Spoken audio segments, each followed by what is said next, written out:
point, people need to know you exist. I understand there's an internet, but you want to make it as easy as possible. And they're the ones I've seen before where there's posters in every single window, so you can't even see in. So it's not even really sort of inviting.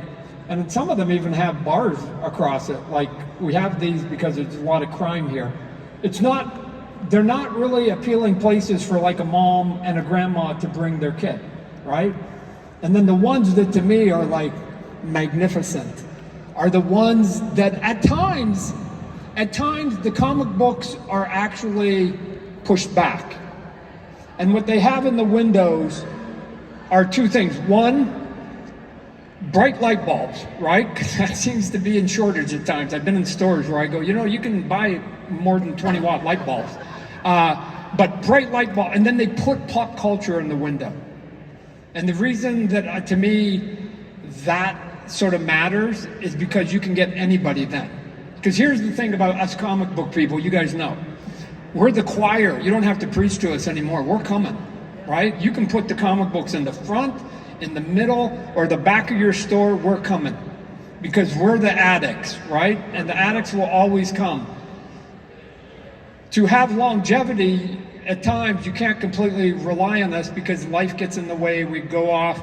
Sometimes we go to college, get married, have kids, whatever, lose our jobs. Lots of things can happen. We don't have the money to come in or the time to come in. So you have to then get other people to come in. And that's where you have sometimes Harry Potter is up in the front, or you have Magic the Gathering up in the front, or if there's a big movie coming out, you got Batman, even if there's something like Sinners or something like that, you got a couple t-shirts, you put it up there because that's pop culture, right? All these conventions, again, they still call them New York Comic Con, and they call them San Diego Comic Con, but as you guys know, it's pop culture. We're in the pop culture business, right? And the stores that I've seen that have been the most healthy, and as I sort of peruse, that have been around for like 40 years, understood that they can't rely on just the comic book people 100% all the time, unless you've got a small shop with a small rent, which is where the toys and the anime and the Pokemon cards and all those other things come in. Because at some point, a fan's a fan's a fan, a geek is a geek is a geek, and if you can get somebody to come in and help support your store, do it. Because this is that whole, all the boats go up with the tide. I don't care if your majority of what you're selling is Pokemon cards, if it keeps you in business to be able to sell toys and comic books, because I'm in that business. So as long as you're healthy, I can maybe get a couple things out on that level. We're good. For me, the longevity has been that price matters. Everybody in this room knows that, right? Everybody has a budget. Everybody has a budget. Price matters. Price matters. Quality matters. And if you can deliver quality and you can deliver price, you can sell that all day long. You add one more element to that, which is called brand. Look at, I spent 30 years mostly selling toys based on the price and the quality. And then all of a sudden somebody says, hey, we'll let you do Batman and Superman, right? That just takes it to the next level, but we were already selling. But if you can get the brand, the price, and that, then we can sell all that. People will then come into your rooms and support us. Look, we know, I believe our ecosystem is based on multiple factors, and none of us is more important than the other. Because it's a chain. I believe this with all my heart. It's a chain. You need people that are on my end. So you need the publishers, and you need the creative and the art people. Why? If you don't have anything to put on your shelf, there's nothing on your shelf. So why would they come in? But if we make that's one of the components, not better or worse, one of the components, then we need your stores. I need everybody in this room. I don't have the career and or the life that I enjoy without the people in this room, because you guys have places where people can go and take the product that myself and tens of thousands of other creative people make, and you put it on your shelf and you expose it. So we need stores. You make product and you need stores. And then you need the other piece. And then there's one more past that. You need the other piece, which is you need the customer, right? And never take the customer for granted. They are our lifeblood. They are our lifeblood. I am always aware of them. Would I, as a 15-year-old, have wanted to buy that at that price? That usually determines about 85% of my decision making. It is that simple. I don't overthink it. Would 15-year-old Todd have wanted this? And if the answer is yes, then I go, okay, let's go and make it. Because if they take that product off your shelf, then you have an empty shelf and you're asking me to basically make more stuff and tens of thousands of others of us to put it back on the shelf so they can come in and take it off the shelf. And if this system keeps going like that, then we're all good. And the fourth component that I think at times gets undersold, which is just as dynamic, is the media part of it. I don't care if there's anybody out here that does podcasts or does news or does reports or does reviews on comics, toys, or whatever. I don't like, all of it to me is valuable, all of it. Because if they don't know that my product exists and my peers, or that your store exists, what gets them hopped up is like, oh my gosh, I just saw an image of my favorite character from my favorite movie, TV, comic book, video game, I don't care what it is. They saw that, they go, where can I buy that? And they'll start doing a little bit of homework and they'll find out that you guys have a store or that the book exists. Now, you're doing a bit of promotion, I'm doing promotion, everybody's doing promotion, but constant talking about things in our industry matters. And if any one of those four was to get crippled for whatever reason, the house of cards falls a little bit, right? And we've seen moments, right? Some of us are a little bit older. We've seen moments where some of them sort of hurt you to the economy, and the customer basically restrains from what they're pulling out of their pocket.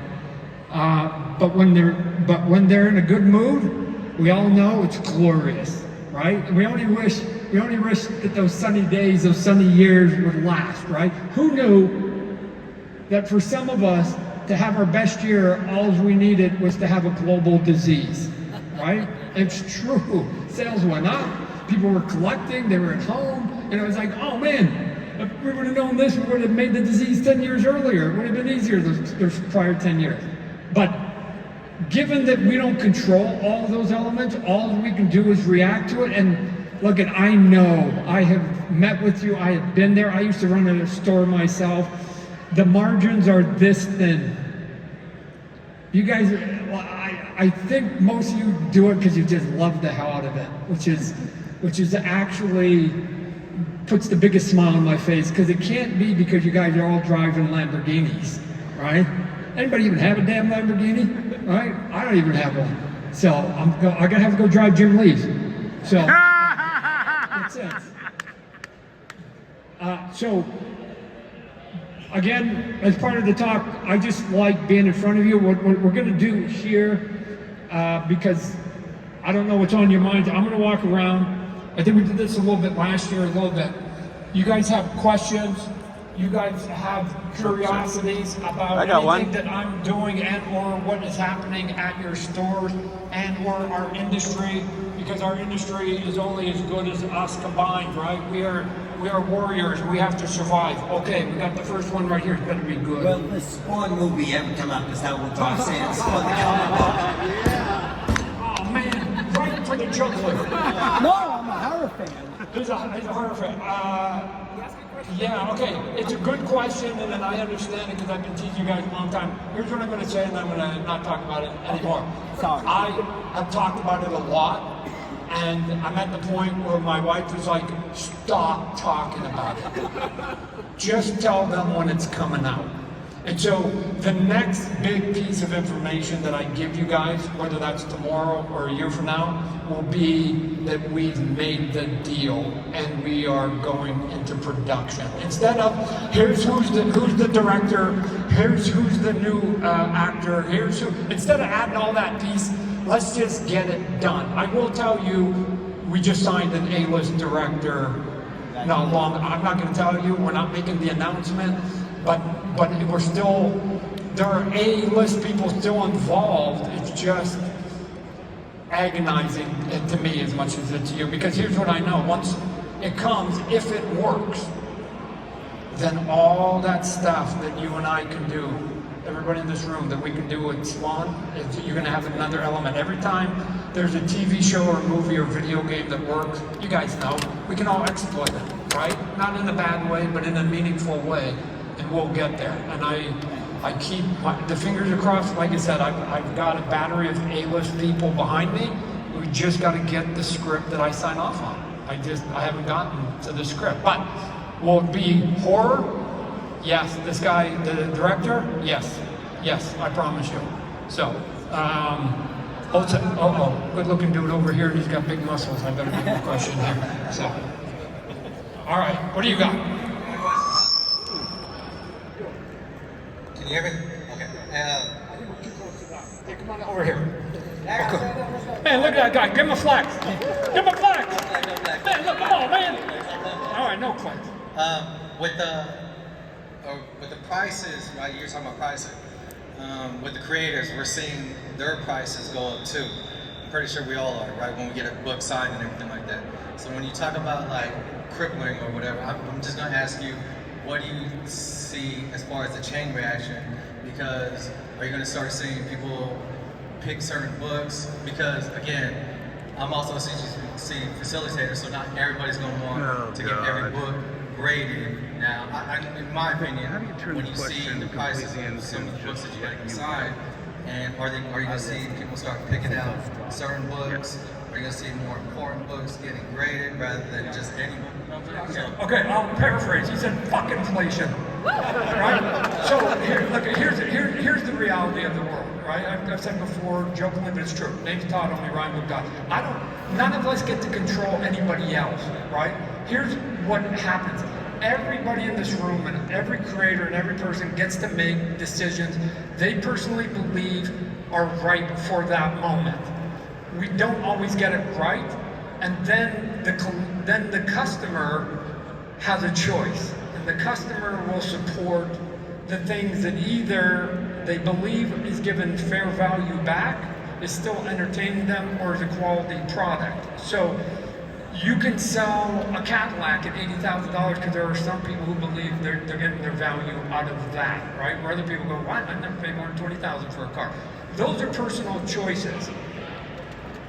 What I do know is that when you make a choice in which customers react negatively, it's very sobering, right? Everybody in this room has probably made a decision and they went, oh, that backfired, right? Like, undo that. How do we get that done? So everybody's got to feed babies, right? And so the creative people are no different than everybody in this room here too. They're doing what they think supply and demand, right? Economics 101 is dictating, and then they're going to get data. I've always said to people, look, nobody has to ever give me an email because I get the data on my sales, right? I pick a number of sales that I get. You guys do the same thing. You buy 20 books. If you sold out 20 of them, or sold all 20 of them, you go, maybe I'll order 21, 22 next time. But if you've only got 10, then you just go, they're speaking, they don't want 20, they want half as many of them, and you just react accordingly. All of us are in this business, which is why this is the survival business, right? This is the thin margin survival. So when we do that at the thin razor, and decades go by and you're still there, it means you've made way more right decisions than wrong. And people who make wrong decisions, and sometimes that comes attached with greed, they'll find out. Look, I'm getting to be old. I can give you 100 stories of people who made a ton of money and shot up like rockets, but I tell you, they came down just as hard, right? It was a short-term cash grab, and then they paid for it, right? Where I think if you give people fair service and quality and product on a long, they will become loyal back to you, and then you can mess up, and they will give you the benefit of the doubt on some of those mess ups. Instead of if you're trying to constantly pick people's pocket and you mess up, they will walk away from you because they're going, I'm done with you, right? So I understand sort of where it comes from because it's frustrating because you've got a budget, so you can only take so much. It just means that at some point, the cream's going to rise to the top, and what's the cream? I don't know. The consumers are going to tell us. Yeah. yeah. All right, thank you. All right, oh man, let's go over here. Let's do it. I've got 3 questions for you. Oh, three. Oh, One industry, 2 personal. So, first personal question. You're about the right age. I've never heard you mention it. Did you play Dungeons and Dragons growing up? no, I did not. Okay, 'cause you do a lot of RPG stuff. No, I play baseball on the weekends, right? I still got a bruise from last week, right? So I got hit. I play with 30-year-olds, right? So Okay. Second question. 90s forward. I play board games though. Anybody play board games? Yeah, I play board games. We've called modern comics for the last 35 years. Shouldn't the 90s plus be the image era? Anybody else? Image era of comics? I mean, you've got like the golden age, you've got the silver age. I wouldn't call it image because there's a lot of other product that was out there, like Pacific and First. Okay, well, you always have to have a leader in any kind, but it should be more of an encompassing. So from 1980 to 2010, somebody's going to come up with it. I guess the Bronze Age, they've already taken that. So we'll get the tinfoil age or something like that. Chromium age. But anyway, I appreciate it, but we're just part of a collective group, right? All right, last question. Spawn Universe titles have been great. How about like a World of Spawn anthology where you just talked about it. Sometimes you hit a home run, sometimes you mess up. An anthology book where you can have different stories, different characters, and then maybe they lead into their own titles. Yeah, we've been talking about that. It's sort of a sampler book to see which ones can be the Amazing Fantasy 15 and the Detective Comics 27. I mean, I'm using big examples, right? But like they're like, ooh, we put this guy in there, number 27, and all of a sudden he pops out, right? We're talking about that because, and the reason is, to your point, do I put out 3 or 4 books and hope that one of them catches, or do I put 3 or 4 of them in one book and let the readers tell me who they like the best, and then break them out based on the data and the sales and whatever kind of influence were there.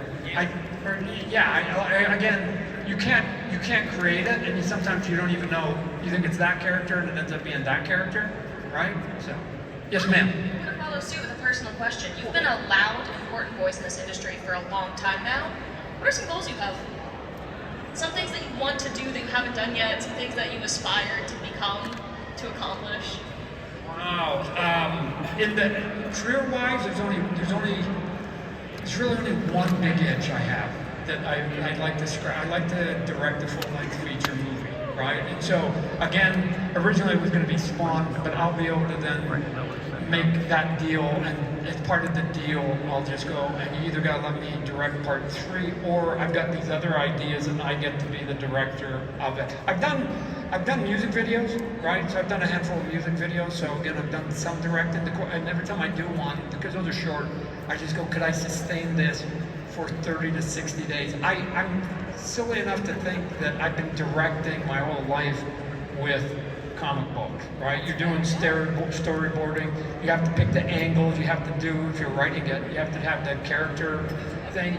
Yeah, everything's in mind. So I just think that I can do it. And if you get yourself, let me tell you, always find people that are better than you in other jobs, right? So I remember I saw this movie, it came out about the same time as Venom, the very first movie. It was called The Star is Born with Bradley Cooper, right? Bradley Cooper directed that movie. It was the very first movie he ever directed. Watch that movie.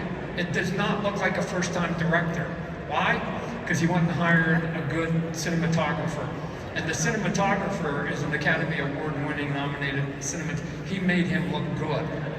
Bradley had the ideas, and then they just execute it for him, right? So I'll make sure that I'll go get a good cinematographer and they'll make me look good. As good as they made Bradley, not physically, but at least on film. So, all right, oh my gosh, we got one over here. I passed the table over there. Let's go.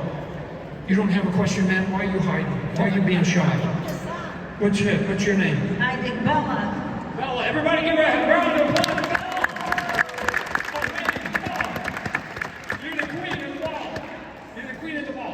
Yeah. You're going to see Spawn 77 blind bags. Blind bag? Okay, blind bag. good question. Okay, we're gonna get 2 raises of your hands. Don't look at your neighbors. Don't let peer pressure come. 1, who likes them? Who doesn't like them? Yeah! All right. But blind bags, to me, I understand they exist. I understand people are doing okay.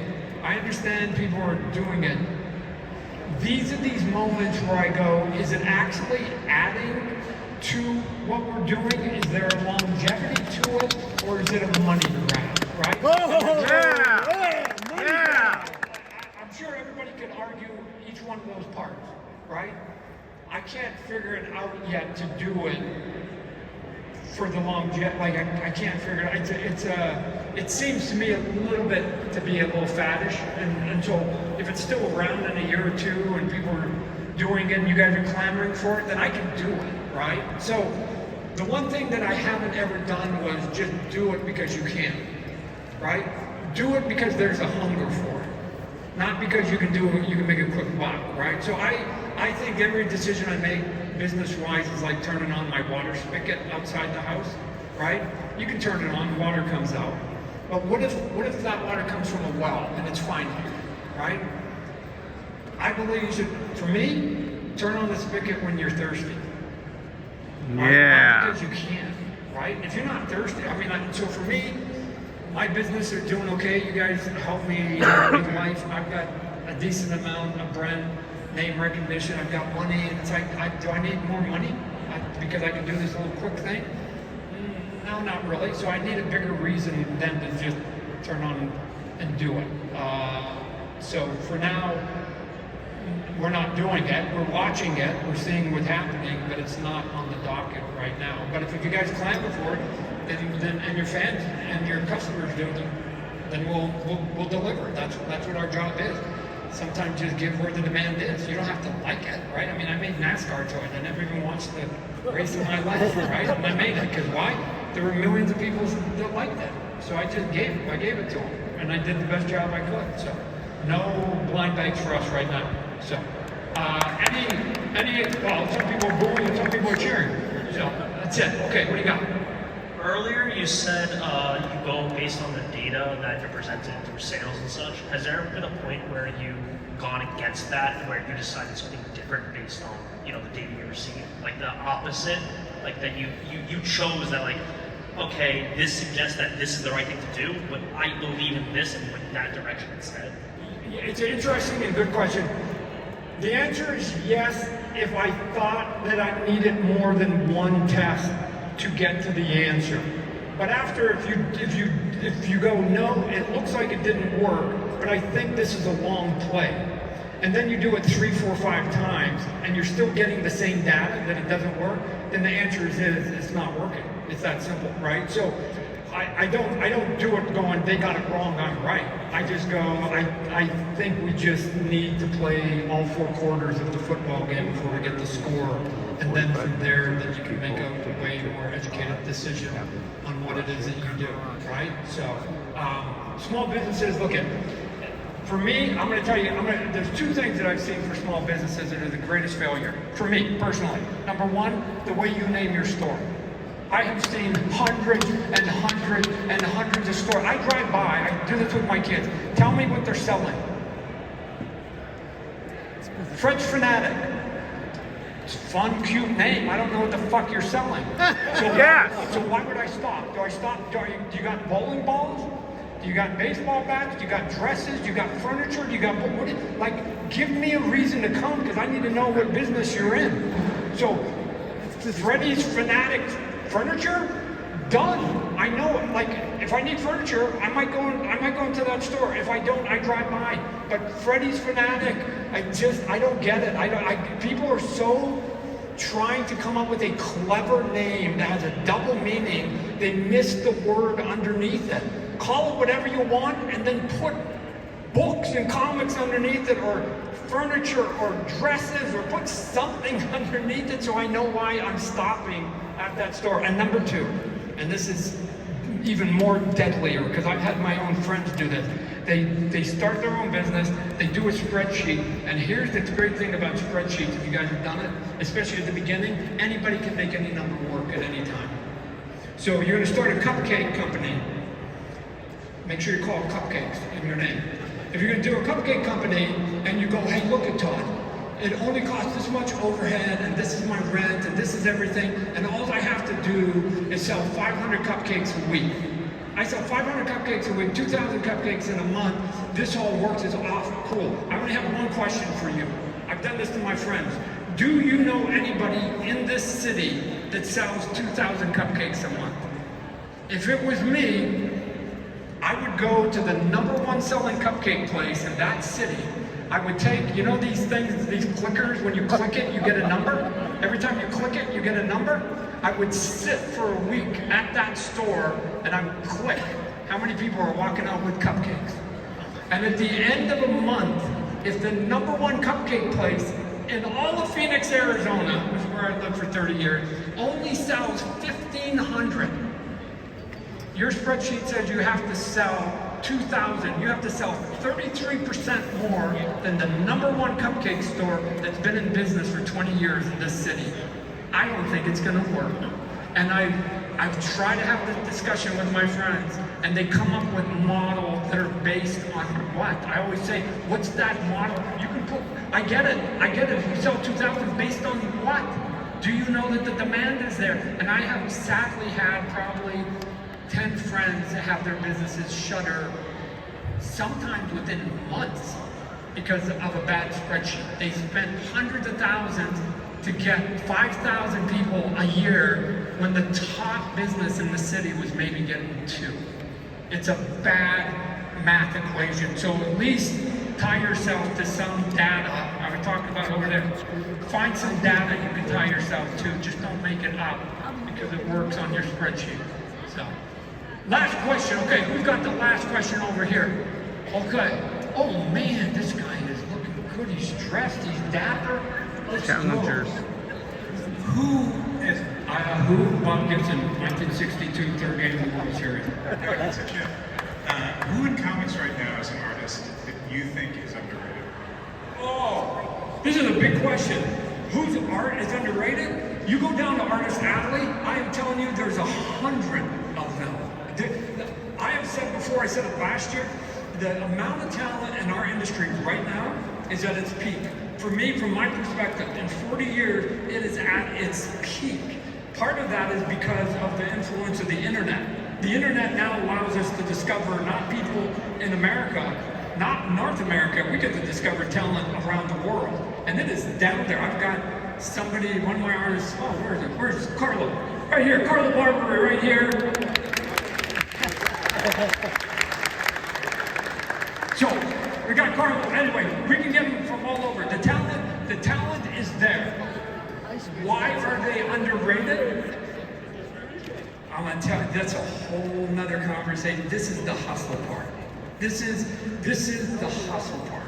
You can have skill, but be passive, and that can be damaging, and you can be kind of overconfident and be mediocre, and you can kind of succeed, right? So I put myself in that second category. I've said before, dozens of times, I can be in a room with 10 other artists that are better than me, and I'm the 11th guy, and somebody comes in going, hey, we got this big giant job, it's gonna be high profile, and I walk out with the job, and there's only one way I walk out with the job, is the 11th worst person in a room of 11 artists. There's only one way, because the other 10 that were better than me did not raise their hand. And I went, I'll do it. And so they have no choice but to pick me. They have more talent than me, but they pick me. So sadly, it breaks my heart, especially as a dad, when I see some of these kids. They have way more talent than I ever had, or some of my peers ever had, but they're passive. And it's like, you can't, there's the thing that you can't teach people, I've learned as I've gotten older, you can't change personality. You either eat glass or you don't, right? You either a glass eater, you can't teach that. So, Rob Liefeld and I were glass eaters. right? Not the best artists, but we were to elevate our careers because we were class eaters. You should have seen what would have happened if we actually had fucking talent. All right. Are we done? Oh, well, you're the boss. So, all right. Is there one last item before we go? Last guy right here, and then they're kicking us off. You guys gotta get. I think you guys already handed in your books. So I'm gonna be, as soon as I end up this, I gotta go sign them. So all that's being taken care of. We're gonna make sure that you guys get what it is you're supposed to get here. Okay, last question of the day, and then we're gonna pass it on to somebody else. Since we're waiting on the movie, is there any plans for an animated Spawn similar to your HBO that we love to death? Yeah. So yes. So if I'm having more conversation than anything right now, I mean, I just recently moved to Pasadena in the LA area because my 3 kids all ended up, my adult kids all ended up congregating there. So my wife and I, after 30 years in Phoenix, we moved to Pasadena, going to ultimately be up in Altadena, which is where all the fires got devastated. So we want to get up there and hopefully help build that community. But animation is the one thing that I've been talking to a lot of studios about. And not just half-hour stuff, full-length features, right? Because you guys saw what happened here with Demon Slayer, right? And K-pop, right? I mean, you got like, animation has caught Hollywood off guard on a full-length feature. And everybody now wants quote-unquote adult animation. I think I've got a bunch of brands that actually will fit quite well, right? I think Gunslinger is a killer animated sort of full-length feature. So, all right, everybody, thanks for coming. Hope you guys enjoy the rest of